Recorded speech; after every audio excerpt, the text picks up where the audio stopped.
ওম নমঃ শিবায়। আজকের মহাবাক্যের তারিখ 20 অক্টোবর 1967, দ্বিতীয় পর্ব। বাবা বলেন যে দেহের সব সম্বন্ধকে ছেড়ে মামেকম স্মরণ করো। পার্থক্য বলতে হবে, কৃষ্ণ তো পুরো 84 জন্ম নেয়, তো নিশ্চয়ই পতিত তমপ্রধান হবে। যার মধ্যে প্রবেশ করি তাকেও পুরুষার্থ করে শতপ্রধান হতে হয়। পুরুষার্থ দ্বারাই শতপ্রধান হবে। এরপর ব্রহ্মা আর বিষ্ণুর কানেকশনও বলতে হবে। বাবা তোমরা ব্রাহ্মণদের রাজযোগ শেখান, তো তোমরা দেবী দেবতা বিষ্ণুপুরীর মালিক হয়ে যাও। এরপর তোমরাই 84 জন্ম নাও, আবার অন্তে শূদ্র হও। এরপর বাবা শূদ্র থেকে ব্রাহ্মণ বানান, এমন আর কেউ বলতে পারে না। সর্বপ্রথমে বাবার পরিচয় দিতে হবে। এই হিসাবে গীতা, ভগবত, রামায়ণ আদি সব মিথ্যা হয়ে যায়। ভক্তি মার্গ হল মিথ্যা খণ্ড। বাবা বলেন, আমাকেই পতিতদের পাবন বানাতে আসতে হয়। এমন নয় যে ওপর থেকে প্রেরণা দিয়ে থাকে। এরই নাম হলো ভাগীরথ, তো অবশ্যই এর মধ্যে প্রবেশ করব। এ হলোই পতিত, অনেক জন্মের অন্তের জন্ম। এরপর শতপ্রধান হয়। এর জন্য বাবা যুক্তি বলে দেন যে নিজেকে আত্মা মনে করো, মামেকম স্মরণ করো। আমি সর্বশক্তিমান।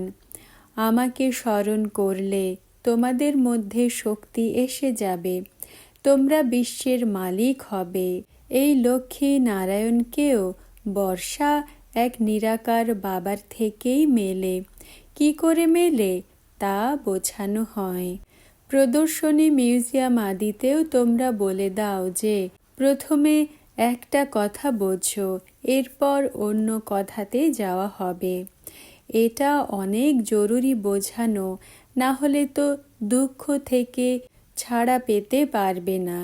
প্রথমে যতক্ষণ নিশ্চয় না করা হয়, তো তোমরা কিছুই বুঝতে পারবে না। এই সময় হলোই ভ্রষ্টাচারী দুনিয়া, এও তোমরা জানো।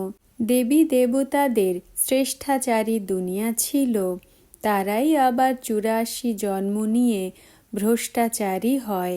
এমন এমন বোঝাতে হয়। মনুষ্যের নারীও দেখা উচিত। কিছু কি বোঝে নাকি শুধু তর্কই করে? যদি তর্ক করে তাহলে ছেড়ে দেওয়া উচিত। টাইম ওয়েস্ট করা উচিত নয়। পাত্র কুপাত্রকে বুঝতেও বুদ্ধি চাই। যে বুঝতে পারবে তার চেহারাই বদলে যাবে। প্রথমে তো খুশির কথা বলতে হবে যে অসীম জগতের বাবার থেকে অসীম জগতের বর্ষা মেলে। বাবা জানেন যে স্মরণের যাত্রাতে বাচ্চারা অনেক ঢিলা। বাবাকে স্মরণ করতে পরিশ্রম হয়, এতেই মায়া অনেক বিঘ্ন দেয়। এও খেলা বানানো হয়েছে। বাবা বসে বোঝান যে এটা কি করে পূর্ব নির্মিত খেলা। দুনিয়ার মানুষ তো একটুও জানে না। বাবার স্মরণে থেকে তোমরা কাউকে বোঝালে কিছু না কিছু বের হবে। বাবা বলেন, তোমরা বেশি কিছু কষ্ট করো না। স্থাপনা তো অবশ্যই হতেই হবে। যেটা হবার তা তো কেউ সরাতে পারবে না। উৎসাহে থাকা উচিত। বাবার থেকে আমরা অসীম জগতের বর্ষা নিচ্ছি। বাবা বলেন, মামেকম স্মরণ করো। অনেক ভালোবেসে বসে বোঝাতে হয়। বাবাকে স্মরণ করে প্রেমের অশ্রু এসে যাওয়া উচিত। অন্য তো সব হলো সম্বন্ধ কলিযুগী। এ হলো আত্মিক বাবার সম্বন্ধ। তোমাদের এই অশ্রু বিজয়মালার দানা হয়ে যায়। অল্পই রয়েছে যাদের বাবার স্মরণে অশ্রু আসে। এমন প্রেমের সাথে স্মরণ করে খুব অল্প বাচ্চারাই। চেষ্টা করে যতটা সম্ভব নিজে টাইম বের করে নিজের ভবিষ্যৎকে বানানো উচিত। প্রদর্শনীতে এত বাচ্চা থাকার দরকার নেই, না এত চিত্রের দরকার রয়েছে। নাম্বার 1 চিত্র হলো গীতার ভগবানকে, এর পাশে লক্ষ্মী নারায়ণের সিঁড়ির চিত্র, ব্যাস। বাকি এত চিত্র কোনো কাজের নয়। ভক্তি মার্গে কত চিত্র, শাস্ত্র আদি রয়েছে। এই জ্ঞান মার্গে শাস্ত্রের কোনো দরকার নেই। এ তো বুদ্ধির দ্বারা বোঝার কথা। একবার বুঝে নিলে বুদ্ধিতে বসে যাবে।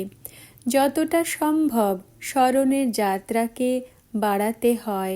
মূল চিন্তা থাকে পতিত থেকে পাবন হবার। বাবার হয়ে আবার বাবার সামনে সাজা খেলে এটা তো বড় দুর্গতির কথা। এখন স্মরণের যাত্রাতে না থাকলে তো বাবার সামনে সাজা খাবার সময় অনেক লজ্জা হবে। সাজা যাতে না খেতে হয় তাতে ইচ্ছা রাখা উচিত। তোমরা হলে রূপ, আবার বসন্ত। বাবাও বলেন আমি রূপও আবার বসন্ত, ছোট বিন্দু আর আবার জ্ঞানের সাগরও। তোমাদের আত্মাতেও জ্ঞান ভরে থাকে। 84 জন্মের সমস্ত রহস্য তোমাদের বুদ্ধিতে রয়েছে। যেমন তোমরা আত্মা ছোট, তেমন পরমপিতা পরমাত্মাও ছোট। রূপ বসন্ত জ্ঞানের বর্ষাও করেন। জ্ঞানের এক এক রত্ন কত অমূল্য, এর ভ্যালু কেউ করতে পারে না। এই জন্য বাবা বলেন তোমরা বাচ্চারা পদ্মা পদম ভাগ্যশালী। তোমাদের চরণে পদম নিশানও দেখানো হয়। একে কেউ বুঝতে পারে না। মনুষ্য পদমপতি নাম রাখে, মনে করে তাদের কাছে অনেক ধন রয়েছে। পদমপতির এক সারনেমও রাখে। বাবা বসে সব কথা বোঝান। আবার বলেন যে মূল কথা হলো বাবাকে স্মরণ করো আর 84 চক্রকে স্মরণ করো। এই নলেজ ভারতবাসীদের জন্যই। তোমরাই 84 জন্ম নিয়ে থাকো, এও বোঝার কথা। সন্ন্যাসী আদিদের সদর্শন চক্রধারী বলা হবে না। তোমরাই সদর্শন চক্রধারী হও। দেবতাদেরকেও বলা হবে না, দেবতাদের মধ্যে জ্ঞান হয় না।